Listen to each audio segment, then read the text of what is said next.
VIPs such as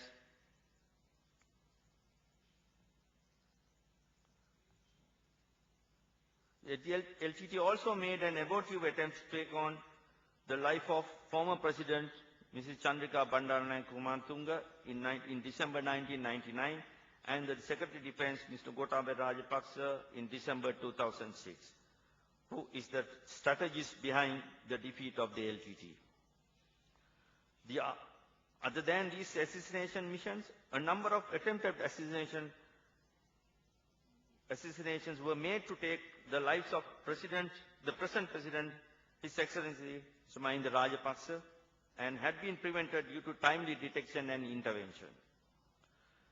The LTT also succeeded in utilizing suicide bombers to destroy many religious, economic and military infrastructure facilities in the country with far-reaching consequences, thus disturbing day-to-day life of the people in Colombo and other areas. In addition, the LTT also carried out a number of assassinations targeting national political leaders who opposed the LTT and challenged the claim of the LTT to be the sole representative of the Tamils.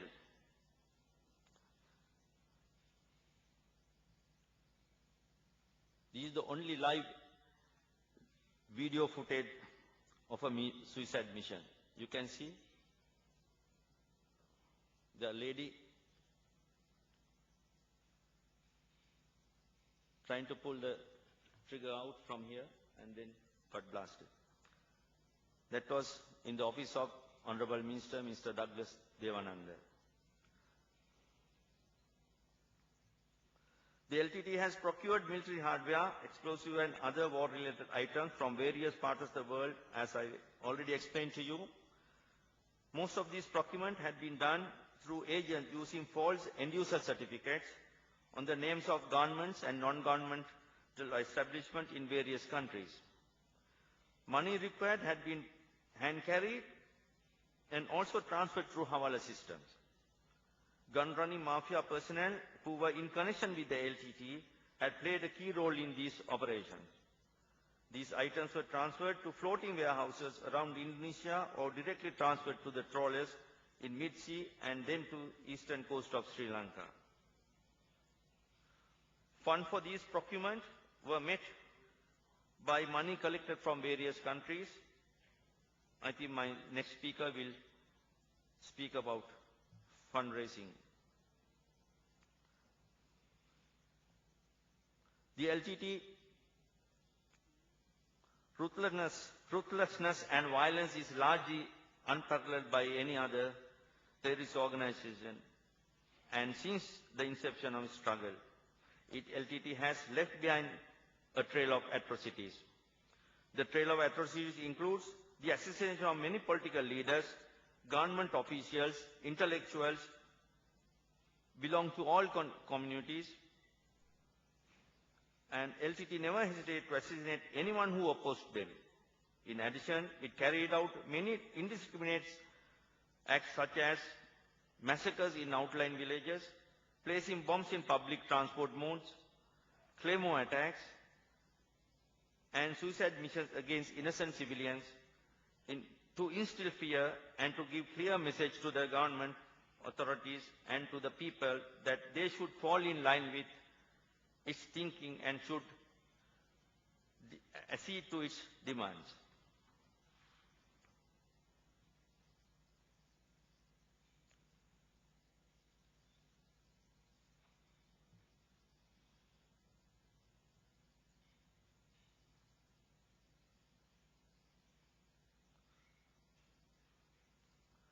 The defeat of LTT terrorism in Sri Lanka after 3 decades of fighting is the greatest victory that the country has achieved after its gained independence in 1948.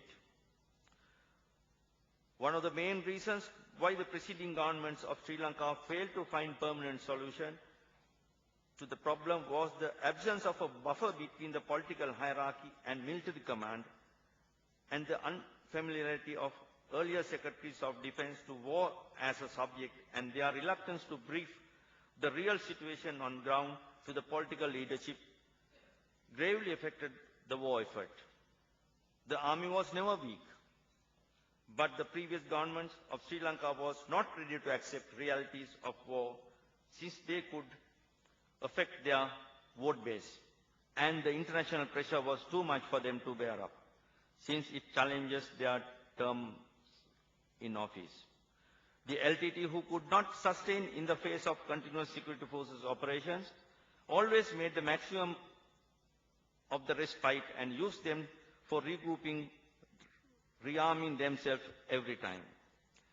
It is with sense of responsibility that I state with my long experience in intelligence, starting as an IO, intelligence officer, and gradually rising to my present designation as Chief of National Intelligence, and my experience of working with many presidents, many prime ministers, ministers of defense, secretaries. The peace we enjoy today is the consequences of the unified national effort and the national grand strategy spelled out by His Excellency the President and executed through the Secretary of Defense, Mr. Gotabaya Rajapaksa. He who is a war veteran himself, with his military knowledge, correctly identified where the things needed. Thus increased recruitment in the armed forces, coordinated the auxiliary and logistical support, looked into the welfare of the military personnel, brought a centralized control to the intelligence mechanism, and adopted new strategies and tactics that suits the Sri Lankan terrain, such as wide frontage battles and multiple pronged approaches, correctly identified LTT capabilities and correctly appreciated the threat. Above all, that he created a sense of pride in soldiers, sailors and airmen, that they were the only hope and parallel to create a popular culture where the soldiers were held in the highest esteem.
The people of all communities of this country were right behind His Excellency the President and armed forces throughout the humanitarian operation, which was instrumental in defeating the LTT militarily in a short span of time.